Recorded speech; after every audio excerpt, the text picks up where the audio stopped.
Do you know what's terrifying?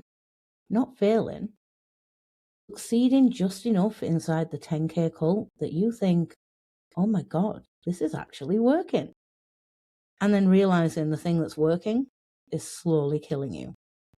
Because the cult doesn't just sell strategies, it sells an identity. And if you, like me, you're a woman who already learned to perform to survive, it really hooks into you like a fucking parasite. Hey up, I'm Leigh. And today we're talking about the 10K cult and how it shaped my first attempt at being the basic bitch. When I say the 10K cult, I mean the whole online business machine. The one that tells women bigger is better, slower is failure, rest is laziness, and if you're struggling, you just need to hold the vision, babe. This episode isn't here to shame you, because if you've been in it, I already know why. It was marketed like hope, and you were tired.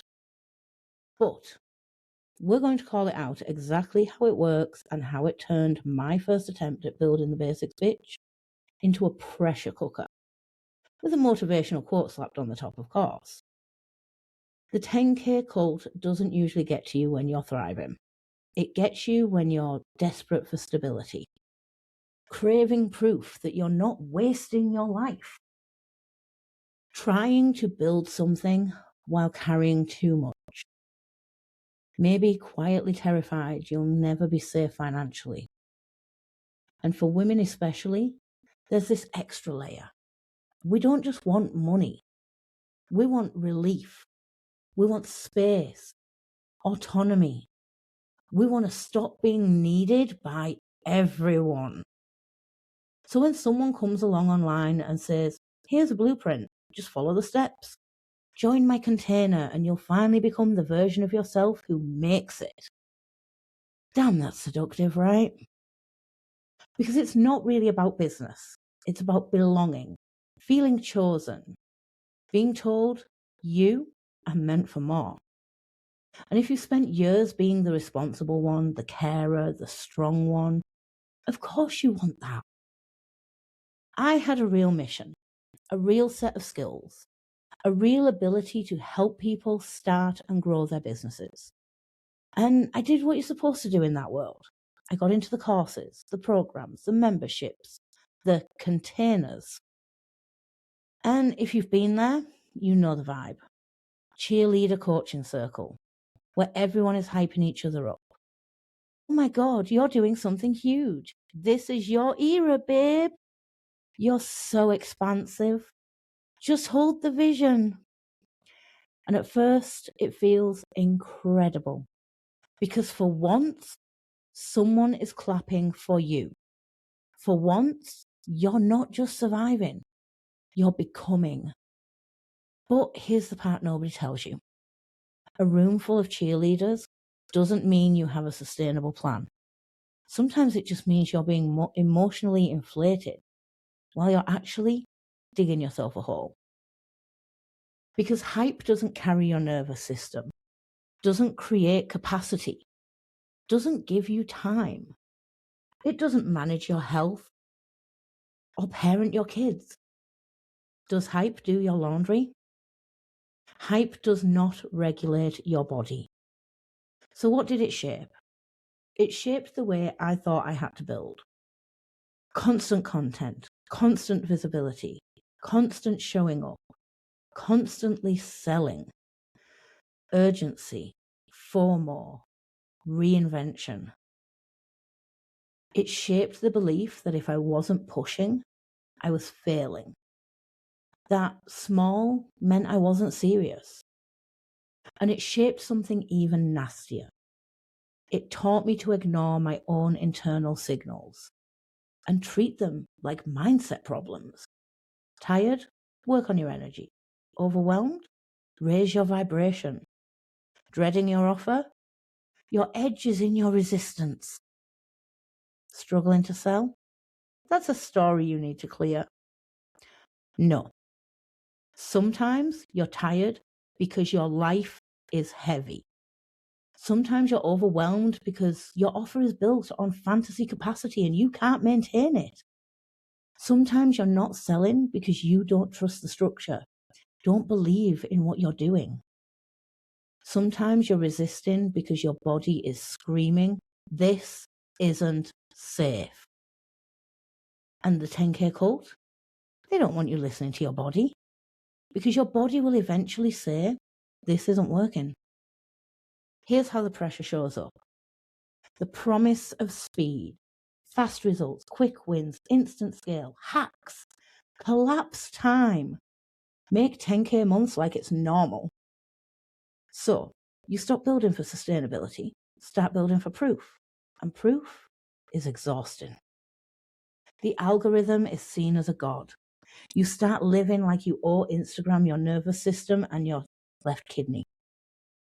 If you don't post, you panic. If you rest, you feel guilty. If engagement drops, fuck me, do you spiral. The launch hamster wheel. Every few weeks there's another push, another big thing, another urgency wave. You tell yourself, after this launch, I'll rest when I've made enough. But there's always another one.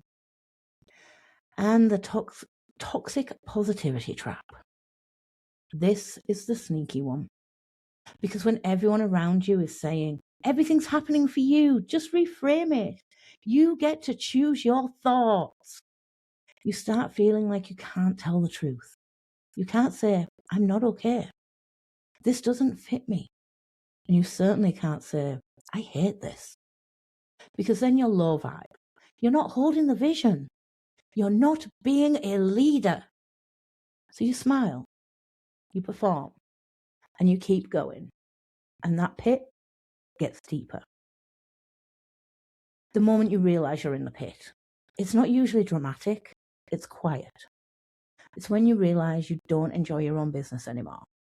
You dread those notifications. You hate selling. You feel like you're always behind, even though you're working harder, you're feeling worse. And you don't even know who you're doing it for anymore. And then the shame. Because you think, other people can handle this.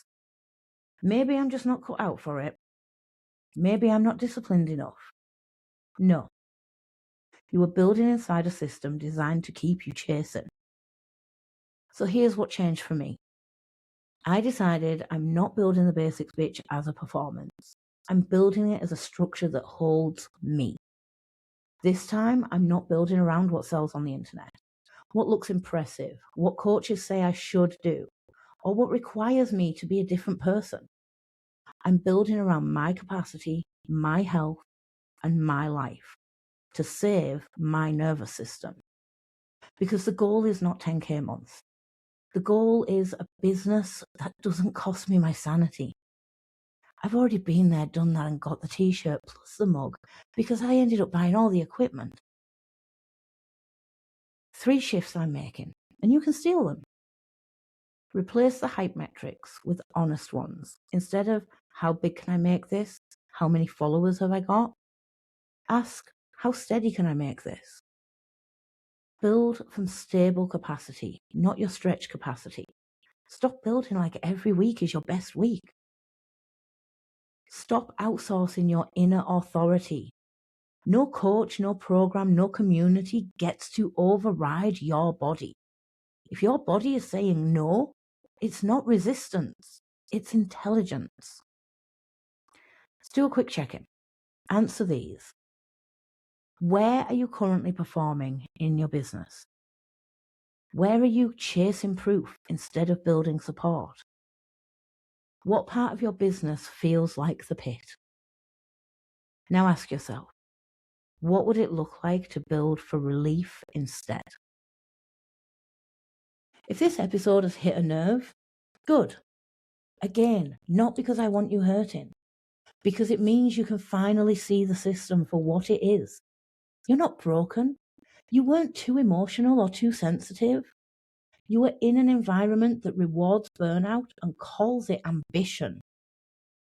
And if you're ready to do business differently, sustainably, honestly, and in a way that actually fits your life, true alignment, that is the entire point of what I'm doing here. My business has 3 branches. One, for those newbies looking to start out. I want to help them get those foundations in place in the right way so that they don't need to come back to me in 2 years' time for my burnout program that helps people who are overwhelmed trying to scale and just don't have the right things in place to be able to do that. And then there's the one for the spicy brains and the spoonies, because we work a little bit differently. If you fit into any of those categories, give me a shout. Let me know. I will point you to your best next step. No hype, no cruelty, no cult.